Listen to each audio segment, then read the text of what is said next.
इसीलिए भारत के इतिहास में कबीर को सर्वोच्च संत कहा है। कबीर को खरा खरा बोलने वाला व्यक्तित्व कहा है। कबीर ने जो कुछ कहा है वह अपने आप में ध्रुव सत्य है। वह किसी का गुलाम बन करके नहीं बोला, वह गिड़गिड़ा है नहीं, वह हाथ बांध करके खड़ा भी नहीं रहा। वह सूत काटता रहा, कपड़ा बुनता रहा और जो कुछ मन में आया वह दो टूक कहा, स्पष्ट कहा, निर्भीकता के साथ कहा। चाहे गांव विरोधी हो गया, चाहे परिवार ने छोड़ दिया, चाहे पत्नी अलग हो गई, चाहे पुत्रों ने मुंह मोड़ लिया, उसने कहा कि यह तो सब स्वार्थ है, यह सब छल है, यह सब झूठ है, यह सब पाखंड है। मगर यह तब समझ में आएगा जब तुम्हारे अंदर एक प्रेम का उदय होगा, तुम्हारे अंदर एक प्रेम का अंकुर फूटेगा, तुम्हारे मन के अंदर की जो धरती है वह हरी भरी होगी, वह उपजाऊ बनेगी, उसमें आनंद की खाद मिलेगी, उसमें शीतल बयार बहेगी। तब तुम उसमें प्रेम का बीज बो सकोगे। और जब तुम उसमें प्रेम का बीज बोओगे तो अवश्य ही वह बीज अंकुरित होगा ही, अवश्य ही वह बीज धीरे धीरे ऊपर उठेगा ही,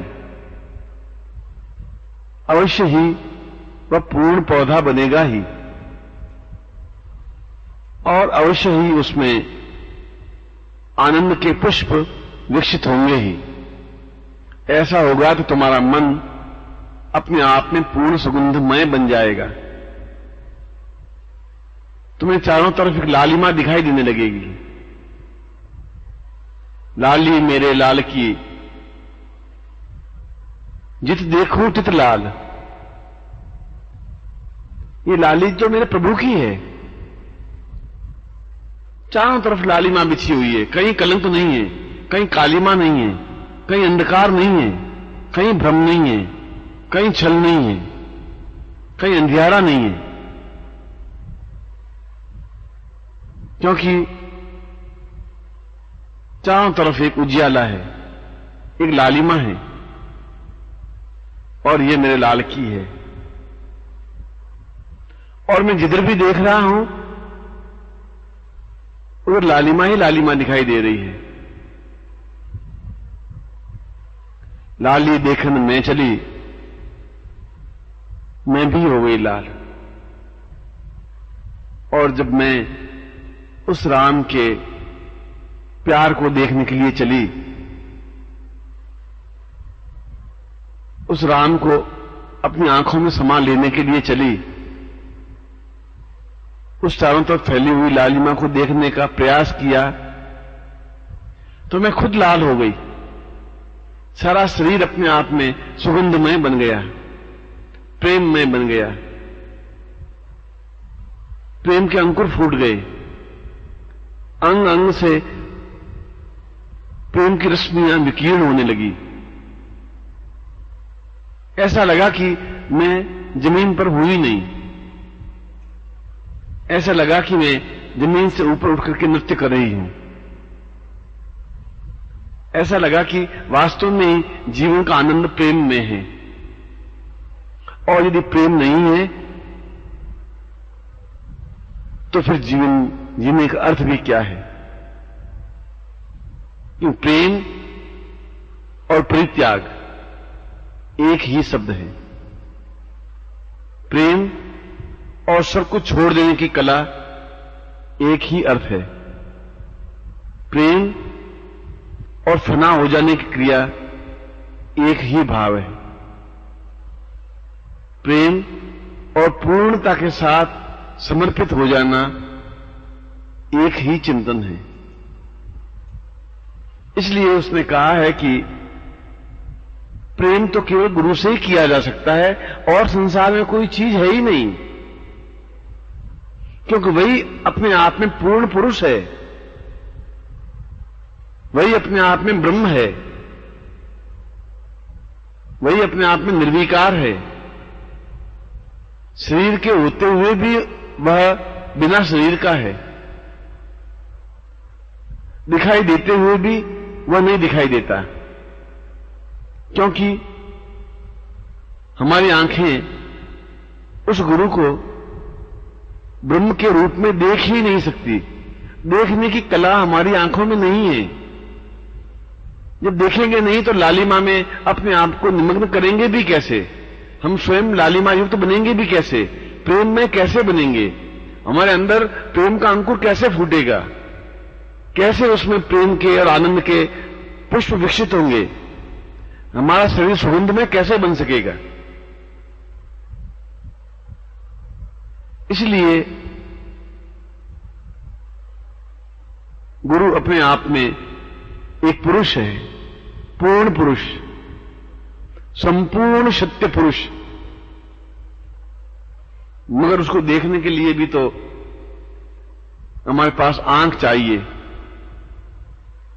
और जो कुछ तुम्हारे पास आंख है उसमें गंदगी है, उसमें वासना है, उसमें छल है, उसमें पाखंड है, उसमें चालाकी है, धूर्तता और मक्कारी है, और धन के प्रति पागलपन है, संचय करने की एक मूर्खता है। करोड़ों रुपए फेंकने के बावजूद भी यदि ऐसा पुरुष मिल जाता है, ऐसा गुरु मिल जाता है जो प्रेममय है, जो अपने आप में पूर्ण है, ऐसी आंख मिल जाती है कि जिसके माध्यम से उस गुरु को पहचानने की क्षमता प्राप्त हो सके, तो फिर सारा संसार मेरे सामने बेकार है, व्यर्थ है। क्योंकि मैं गुरु को देख रहा हूं एक भगवे कपड़े पहने हुए व्यक्ति को, मैं गुरु को पहचान रहा हूं धोती और कुर्ते पहने हुए व्यक्ति को, मैं गुरु को समझ रहा हूं उसके दुबले शरीर को या मोटे ताजे शरीर को, मैं समझ रहा हूं कि उसकी बड़ी हुई जटाओं को। और कबीर कहते हैं कि रींछ के भी इतनी बड़ी हुई जटाएं हैं, पर अगर रींछ तो गुरु नहीं बन सकता। उछल कूद करने वाले तो बंदर भी हैं, मगर बंदर तो गुरु नहीं बन सकते। अपने आप में वजन उठाने वाले गधे भी हैं, मगर पोथियों का वजन उठाने वाला ये व्यक्ति तो गुरु नहीं बन सकता। सीधे साधे मरे हुए व्यक्ति भी हैं, मगर वह तो गुरु नहीं बन सकता। और नंगे और लंगोट लगा करके जंगल में घूमने वाले तो बंदर, गीदड़, भेड़िए, सूकर और सैकड़ों पशु पक्षी हैं जो नंगे ही घूमते हैं, मगर नंगे घूमने वाले तो गुरु नहीं बन सकते। इसलिए ये सब पाखंड है। लंगोट लगाना पाखंड है, भगवे कपड़े पहन करके घूमना पाखंड है, धोती कुर्ता पहनना अपने आप में पाखंड है, जटा बढ़ाना अपने आप में पाखंड है, कमंडल हाथ में लेकर के और चिमटा बजा करके चलना अपने आप में पाखंड है, चरस का दम लगा करके लाल आंखें करके बोलना अपने आप में पाखंड है। ऐसा करने वाला गुरु नहीं हो सकता। और तुम अपनी आंख से ऐसे व्यक्ति को गुरु मान बैठते हो। ये तुम्हारी आंख की कमजोरी है, ये तुम्हारे आंख की न्यूनता है, ये आंख की तुम्हारी कमजोरी है। और इस कमजोरी की वजह से पूरे जीवन भर तुम भटकते फिरते हो।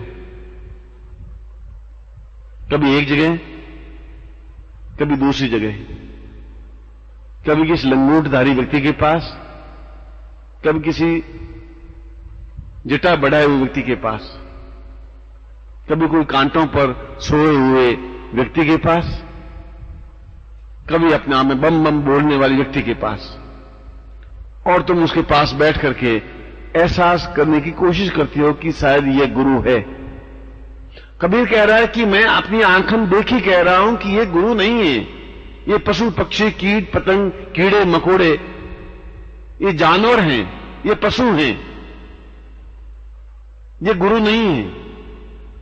इनके कपड़े गुरु नहीं हो सकते, इनकी जटाएं गुरु नहीं हो सकती, इनकी दाढ़ी के बड़े हुए बाल गुरु नहीं हो सकते।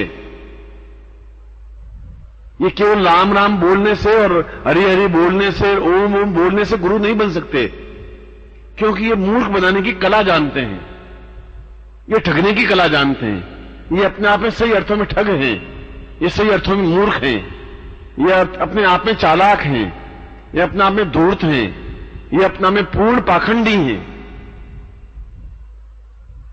और तुम पाखंडियों के बीच में बैठ करके एहसास करते हो कि हम गुरु के पास बैठे हैं। उन घास फूस टोपी दाढ़ी के उगे हुए बालों को देख करके उनको गुरु मान बैठते हो। बरगद के पेड़ की तरह बड़ी हुई शाखाओं की तरह उनकी जटाओं को देख करके उनको महान गुरु का अवतार मान बैठते हो। तुमसे ज्यादा मूर्ख कुछ हो ही नहीं सकता, तुमसे ज्यादा अज्ञानी कोई कुछ हो ही नहीं सकता, तुमसे ज्यादा न्यून व्यक्ति कुछ हो ही नहीं सकता, और तुम्हारे जैसा अंधा व्यक्ति भी कोई नहीं हो सकता, क्योंकि तुम इन चीजों को गुरु मान बैठे हो। ये गुरु नहीं है। गुरु तो कई हजार वर्ष बाद एक आज व्यक्ति ही पैदा होता है, जो निर्भीक होता है, जो निश्चिंत होता है, जो निर्विकार होता है, जो घबराता नहीं है, जो विचलित नहीं होता। वह वैसा ही होता है जैसे हम और आप हैं, बहुत साधारण से वस्त्र पहने हुए, मगर उनकी आंखों में करुणा होती है, एक दया होती है, एक प्रेम होता है। उनकी भुजाओं में पूरी पृथ्वी को समेट लेने की क्रिया होती है, सारे समुद्र को अपने वक्षस्थल में छुपाने की एक भावना होती है, सबके ऊपर अमृत बरसाने की एक विधि होती है।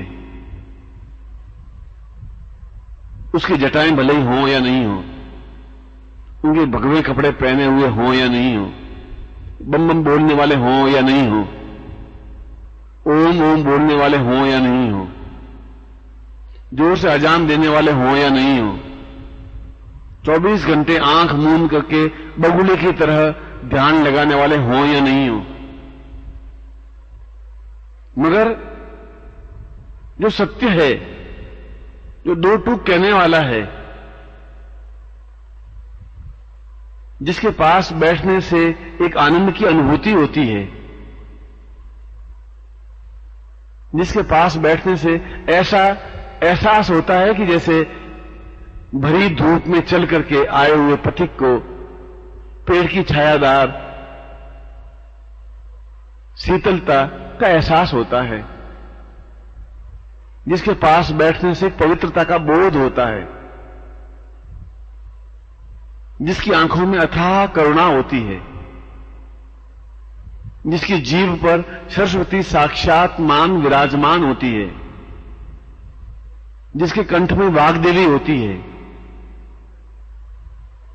जो अपने आप में समस्त प्रकार के ज्ञान से परिपूर्ण होता है, जो परिवार में रह करके भी परिवार का नहीं होता, जो पत्नी रखते हुए भी उसके मन में पतिभाव होता ही नहीं, जो पुत्रों के प्रति मोहग्रस्त नहीं होता, जिसको लोभ और लालच नहीं होता, जो सत्ता का भूखा नहीं होता, जो अपने पीछे झुंड का झुंड शिष्यों का लेकर के चलने की भावना नहीं होती, जो इन सबसे परे होता है वह गुरु होता है, वह प्रेममय होता है, वह प्रेम से सराबोर होता है, वह अपने आप में अद्वितीय होता है, वह युग पुरुष होता है। और कबीर कहते हैं कि जब हमारी आंख ही गंदली है, हमारी आंख ही मैली है, तो फिर हम गुरु को इन गंदी और मैली आंखों से कैसे पहचान पाएंगे? जब हमारी आंख ही अपने आप में बिना रोशनी की है, तो हम गुरु को कैसे पहचान पाएंगे? जब हमारे अंदर चालाकी और धूर्तता, मक्कारी और झूठ है, तो फिर हमारे अंदर प्रेम कैसे अंकुरित हो सकता है? इस प्रेम को अंकुरित करने के लिए तो एक भावभूमि चाहिए, एक मस्ती चाहिए, एक अल्हड़पन चाहिए, एक पकड़ानापन चाहिए, एक फक्कड़ होकर के जीने की कला होनी चाहिए। ऐसा होता है तो प्रेम अंकुरित होता ही है, ऐसा होता है तो गुरु उसको मिलता ही है, ऐसा होता है तो वह गुरु को पहचान लेता है। और जो व्यक्ति अपने जीवन काल में गुरु को पहचान कर गुरु के पास पहुंच जाता है, उसकी तुलना तो देवता भी नहीं कर सकते, उसकी तुलना तो हजार हजार ऋषि भी नहीं कर सकते। ऐसे व्यक्ति तो अपने पूर्वजों को धन्य कर बैठते हैं, उसके पूर्वज उसके ऊपर आशीर्वाद की वर्षा करते हैं। देवता ऐसे व्यक्ति की अपने आप में प्रशंसा करते हैं, एहसास करते हैं कि यह अंधा नहीं है, इसकी आंखों में मैलापन नहीं है, यह उल्लू नहीं है जो सूर्य को देख ही नहीं सकता, क्योंकि इसके अंदर प्रेम का बीज पैदा हुआ है। ये चाहे पुरुष है या चाहे स्त्री है, यह भेद नहीं है। प्रेम करने के लिए स्त्री या पुरुष होना आवश्यक नहीं है, प्रेम तो प्रेम है।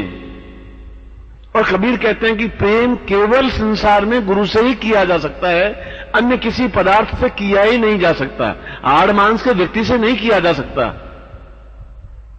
सौंदर्य की पुतली से नहीं किया जा सकता, लालिमा युक्त होठ और मुस्कुराहट से नहीं किया जा सकता, उससे तो केवल वासना की जा सकती है। प्रेम तो अपने आप में पवित्र गंगा की तरह है, निर्मल झरने की तरह है, सुगंधित गुलाब की तरह है। इसलिए इस प्रकार के पुरुषों से और इस प्रकार की स्त्रियों से प्रेम वह करता है जो अपने आप में अंधा होता है, वासना से भरा हुआ होता है, जो गंदा होता है, जिनकी आंखों में मैलापन होता है। और ऐसा करके तुम ये जवाहरात फेंक देते हो और कंकर पत्थर अपने जेब में भर लेते हो, चुन लेते हो, अपने जीवन को बर्बाद कर लेते हो, अपने जीवन को समाप्त कर लेते हो। तुम्हारी मुट्ठी में एक बालू रेत के अलावा कुछ नहीं रहता, और जब बहुत देर के बाद आंख खुलती है तो पछताने के अलावा तुम्हारे पास कुछ नहीं होता, क्योंकि उस समय तक तो गुरु तुम्हारे पास से आगे निकल चुका होता है। और यदि जीवन में गुरु हुआ ही नहीं तो फिर तुम्हारा जीवन बेकार है, व्यर्थ है, धिक्कारने योग्य है, पशुओं से भी ज्यादा बदतर है। क्योंकि तुम्हें ज्ञान कौन देगा, चेतना कौन देगा, तुम्हारी आंख कौन खोलेगा, तुम्हें विश्वास कौन पैदा करने में समर्थ हो सकेगा, तुम्हें कौन समझा सकेगा कि ब्रह्म क्या है, तुम्हें कौन समझा सकेगा कि ये चारों तरफ लालिमा कैसे छाई हुई है, तुम्हें कौन समझा सकेगा कि तुम्हारे हाड़ मांस से भरे हुए व्यक्ति में अपने आप में ब्रह्म का साक्षात्कार है। तुम्हारे अंदर प्रेम का बीज कौन बो सकेगा, तुम्हें प्रेम में कौन कर सकेगा, तुम्हें अपने प्राणों से कौन समा सकेगा, कौन भुजाओं में भर सकेगा। केवल एक ही व्यक्ति भर सकता है, जिसको हमने गुरु कहा है, जिसको हमने प्राण कहा है, जिसको हमने चेतना कहा है, जिसको हमने धड़कन कहा है, यदि ऐसा तुम्हारे पास नहीं है तो तुम्हारे पास कुछ नहीं है, सब कुछ होते हुए भी तुम भिखारी हो, दरिद्री हो, गरीब हो, अनाथ हो। और सब कुछ तुम्हारे पास है मगर तुम्हारे पास हीरे जवाहरात नहीं है, तुम्हारे पास कोहिनूर हीरा नहीं है, तुम्हारे पास आनंद की वर्षा करने की क्षमता नहीं है,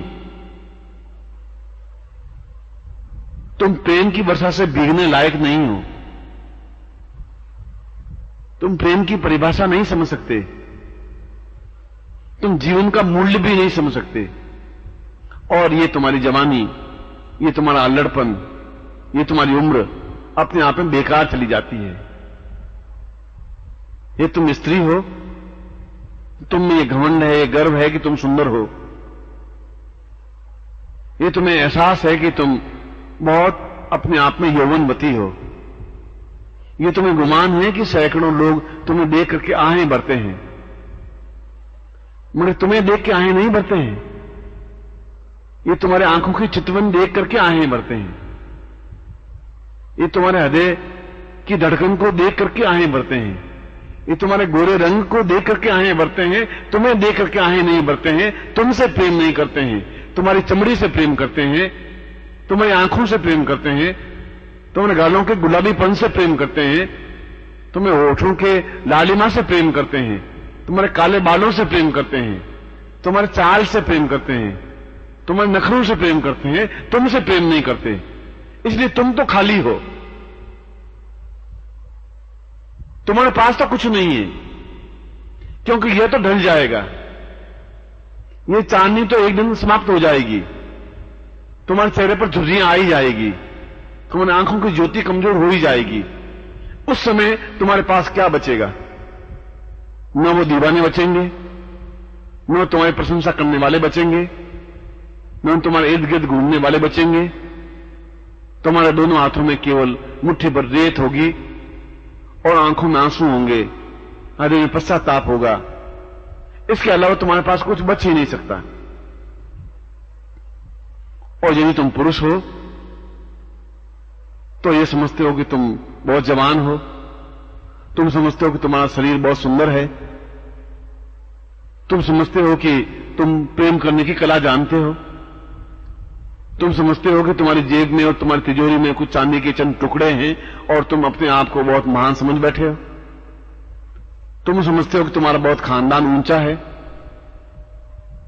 और तुम समझते हो कि तुम सब कुछ हो, मगर तुम्हारे से तो पशु ज्यादा अच्छा है, क्योंकि वह तुमसे ज्यादा सुंदर है, वह तुमसे ज्यादा उछल कूद कर सकता है, वह तुमसे ज्यादा काम कर सकता है, तुमसे ज्यादा मीठी बोली बोल सकता है, तुमसे ज्यादा रंभा सकता है, तुमसे ज्यादा वह चिल्ला सकता है, चीख सकता है। तोता भी पिंजरे में बैठ करके अनार के दाने खा सकता है, हरी मिर्च खा सकता है, मगर इन चीजों से वह प्रेम की फुहार पैदा नहीं हो सकती। धन दौलत तो रंडी के पास भी होती है, वैश्या के पास भी होती है, तुमसे अच्छे मकान उसके पास भी हैं, तुमसे ज्यादा धन दौलत उसके पास भी है, मगर फिर भी वो समाज में रंडी ही कहलाती है, वैश्या ही कहलाती है। आंख के इशारे से हम और हाथ की उंगली से हम यही कहते हैं कि साली रंडी है, और तुम भी फिर रंडी के समान ही हो, क्योंकि तुमने धन को ही सब कुछ मान बैठा है, रंडी भी धन को ही सब कुछ मान बैठती है। और जिसके पास धन होता है, रंडी उससे प्यार करती है, वैश्या उसके गले लिपटती है, उसको कहती है कि मैं तुम्हारे बिना रह नहीं सकती, वह अपना सब कुछ न्यौछावर कर देने की तैयार रहती है। तुम समझते हो कि यह केवल मेरी है, वह तुम्हारी नहीं है, वो चांदी के चंद टुकड़ों की है। और जिस दिन तुम्हारी जेब में वो नोट नहीं होंगे, वे चांदी के चंद टुकड़े नहीं होंगे, तब वह तुमसे मुंह मोड़ लेगी। इसलिए तुम जिससे प्रेम करते हो, तुम जिसे अपना समझ बैठे हो, और तुम्हारे रूप और यौवन से आप्लावित नहीं है, उसके प्रति दीवानगी नहीं है, तुम्हारा धन दौलत से आसक्ति है, वह तुमसे प्राप्त करना चाहती है या प्राप्त करना चाहता है, मगर तुम्हारा कौन है? तुम्हारे पास क्या है? तुम्हारे पास तो कुछ नहीं है, क्योंकि यह तो एक दिन समाप्त हो जाएगा। जिस दिन तुम अर्थी पर पड़ोगे, जिस दिन तुम पर कफन बिछाया जाएगा, जिस दिन तुम्हारी आंख बंद हो जाएगी, जिस दिन तुम संसान की तरफ ले जाएंगे, उस समय तुम्हारे दोनों हाथ खुले होंगे। तुम्हारी मुट्ठियों में एक बालू का कण भी नहीं होगा, रेत की एक मुट्ठी भर रेत भी तुम्हारे हाथों में नहीं हो पाएगी। और तुम्हारी आंखों में आंसू होंगे, तुम्हारे हृदय में एक पश्चाताप होगा, और तुम समझोगे कि मैंने जीवन बेकार कर दिया, बर्बाद कर दिया। और हकीकत में तुम जीवन बर्बाद कर रहे हो। हकीकत में अपने जीवन को तुम ढो रहे हो, समाप्त कर रहे हो। जो कुछ समझ रहे हो वो तुम्हारा नहीं है। इस समझने के लिए तुम्हारे अंदर प्रेम का अंकुर फूटना जरूरी है, आज से ही, इसी समय, इसी क्षण से। इसी क्षण से गुरु की पहचान कर लेनी है। और गुरु की पहचान करने के लिए एक ही शर्त है कि जिसके पास बैठने से एक आनंद की अनुभूति होती है, जिसकी आंखों में करुणा है, दया है, जिसमें प्रेम है, जिसमें ममत्व है, जो अपनी भुजाओं में तुम्हें भर करके अपने आप को सीने से बेचने के लिए तैयार बैठा है। यदि ऐसा व्यक्ति मिलता है और उसके पास बैठने से तुम्हें असीम आनंद की अनुभूति होती है, उसके पास बैठने से, गंगा में स्नान करने से एक पवित्रता का बोध होता है, वैसा होता है, तो समझ लीजिए तुमने गुरु को प्राप्त कर लिया।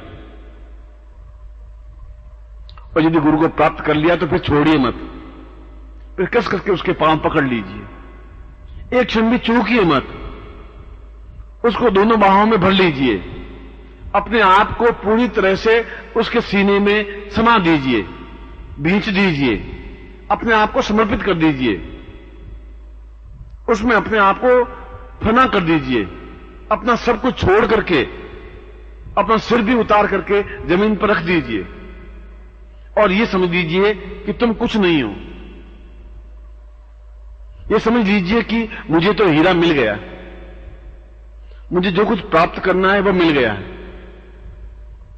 अब मेरे पास बुढ़ापा नहीं आ सकता, अब मेरे चेहरे पर झुर्रियां नहीं पड़ सकती, अब मेरे जीवन में न्यूनता नहीं आ सकती, अब मेरे पास बुढ़ापा नहीं आ सकता, अब मेरा रूप और यौवन खंडित नहीं हो सकता, अब मेरे चारों तरफ मंडराने वाले खत्म नहीं हो सकते, क्योंकि अब तुम्हारे पास एक प्रेम है, एक यौवन है, एक सुगंध है, एक पूर्णता है, एक श्रेष्ठता है, एक दिव्यता है, क्योंकि तुम्हारे पास गुरु है, तुम्हारे पास प्रेम है। इसलिए प्रेम को ही गुरु कहा गया है, इसलिए गुरु को ही प्रेम कहा गया है। और दोनों मिलकर के ही जीवन को पूर्णता दे सकते हैं, दोनों मिलकर के ही जीवन को श्रेष्ठता प्रदान कर सकते हैं।